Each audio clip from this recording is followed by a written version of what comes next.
नमस्कार दोस्तों, स्वागत है आप सभी का मेरे YouTube चैनल ट्रैवल आफ्टर 50 में।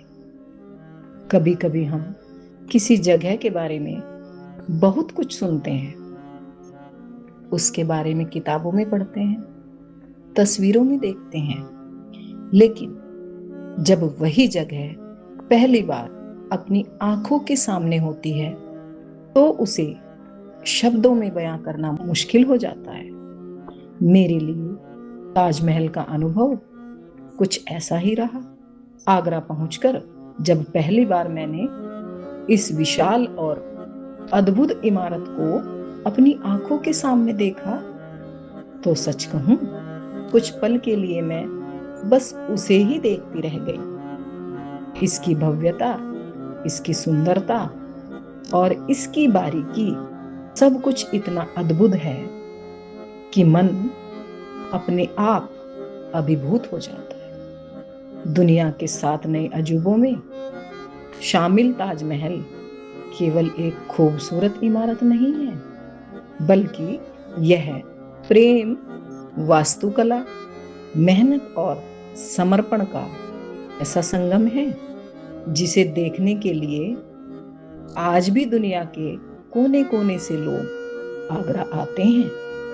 ताजमहल का निर्माण मुगल सम्राट शाहजहां ने अपनी पत्नी मुमताज महल की स्मृति में करवाया था। मुमताज महल का निधन 1631 में हुआ और इसके बाद शाहजहां ने उसके लिए इस भव्य मकबरे का निर्माण करवाया। निर्माण की शुरुआत 1632 के आसपास हुई और मुख्य मकबरा लगभग 1648 में पूरा हुआ, जबकि पूरे परिसर में अन्य हिस्सों का काम बाद के वर्षों में पूरा हुआ। जब हम इसे देखते हैं तो शायद यह कल्पना करना ही मुश्किल है कि लगभग 400 वर्षों पहले बिना आधुनिक मशीनों और तकनीकी के इतनी विशाल और इतनी बारीक कलाकृति कैसे तैयार की गई होगी। इसमें लगे कारीगरों की मेहनत, समय, ऊर्जा और कौशल की कल्पना करना भी अपने आप में आश्चर्यजनक है। ताजमहल की सबसे बड़ी चीज जो मन को आकर्षित करती है वह है इसका सफेद संगमरमर और इसकी अद्भुत समरूपता। लेकिन जब आप थोड़ा करीब जाकर इसे देखते हैं तो इसकी खूबसूरती और भी गहरी दिखाई देती है। अलग अलग रंगों के पत्थरों को संगमरमर में इतनी बारीकी से जड़ा गया है कि फूलों, बेलों और पत्तियों की आकृतियां लगभग जीवंत लगती है। इन छोटी छोटी कलाकृतियों को देखकर बार बार यही विचार आता है कि उस समय की कारीगरों के पास कितना धैर्य, कितनी कल्पना और कितनी अद्भुत कला रही होगी। ताजमहल की सुंदरता केवल उसके मुख्य मकबरे तक सीमित नहीं है। इसके चारों ओर बनी मीनारें, विशाल प्रवेश द्वार, मेहराबें, जालियां, मस्जिद और मेहमान खाना, हर हिस्सा एक दूसरे से इतनी खूबसूरती से जुड़ा है कि पूरा परिसर एक संपूर्ण कलाकृति जैसा दिखाई देता है।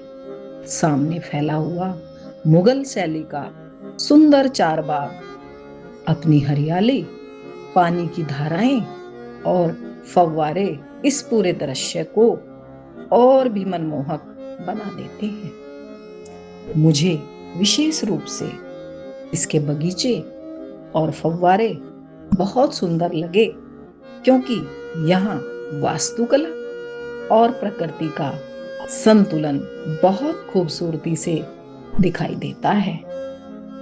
ताजमहल यमुना नदी के किनारे स्थित है और नदी इस पूरे दृश्य को एक अलग ही गहराई देती है। ताजमहल के पीछे बहती यमुना को देखते हुए मन में यह विचार आता है कि कितनी सदियां इस नदी ने देखी होंगी। और कितनी कहानियां इसके किनारे से होकर गुजरी होंगी। यमुना आगरा के इतिहास और उसकी पहचान का एक महत्वपूर्ण हिस्सा रही है। ताजमहल और यमुना का यह साथ इस स्थान को केवल एक ऐतिहासिक स्मारक नहीं रहने देता, बल्कि इसे एक ऐसा दृश्य बना देता है जिसे लंबे समय तक याद रखा जा सकता है। भारत के इतिहास में मुगल काल का एक महत्वपूर्ण स्थान रहा है। 1526 में बाबर के आगमन के साथ भारत में मुगल सत्ता की शुरुआत हुई और 19वीं शताब्दी के मध्य तक इसका राजनीतिक अस्तित्व बना रहा। इस लंबे दौर में भारत के अनेक भव्य किले, महल, मकबरे और उद्यान बनाए गए और भारतीय स्थापत्य परंपरा में कई नई शैलियां और तकनीकें जुड़ी। ताजमहल इसी स्थापत्य परंपरा की सबसे प्रसिद्ध और उत्कृष्ट कृतियों में से एक है। 1983 में इसे यूनेस्को की विश्व धरोहर सूची में शामिल किया गया और आज यह पूरी दुनिया में भारत की पहचान से जुड़े सबसे प्रसिद्ध स्मारकों में से एक है। लेकिन मेरे लिए ताजमहल को देखने का अनुभव केवल इतिहास जानने तक सीमित नहीं था। इस विशाल इमारत के सामने खड़े होकर एक और बात बार बार मन में आती रही, आखिर एक इंसान अपने प्रेम, अपनी भावना और अपनी कल्पना को इस स्तर तक ले जा सकता है कि उसका बनाया हुआ स्मारक लगभग 400 वर्षों बाद भी दुनिया भर के लोगों को अपनी ओर आकर्षित करता है। इस इमारत में केवल संगमरमर ही नहीं है, इसमें असंख्य कारीगरों की मेहनत है, कलाकारों की कल्पना है, वास्तुकारों की सोच है और एक शासक की अपनी पत्नी की स्मृति को अमर करने की इच्छा है। शायद यही वजह है कि ताजमहल को देखने के बाद केवल उसकी तस्वीरें याद नहीं रहती, बल्कि उससे जुड़ा एक एहसास मन में रह जाता है। मेरे लिए यह यात्रा इतिहास को किताब से निकालकर अपनी आंखों के सामने देखने जैसी थी। तो मेरी वीडियो को लाइक करें, कमेंट करें और शेयर करें और मेरे चैनल को सब्सक्राइब करें। मिलते हैं अगली यात्रा में। धन्यवाद।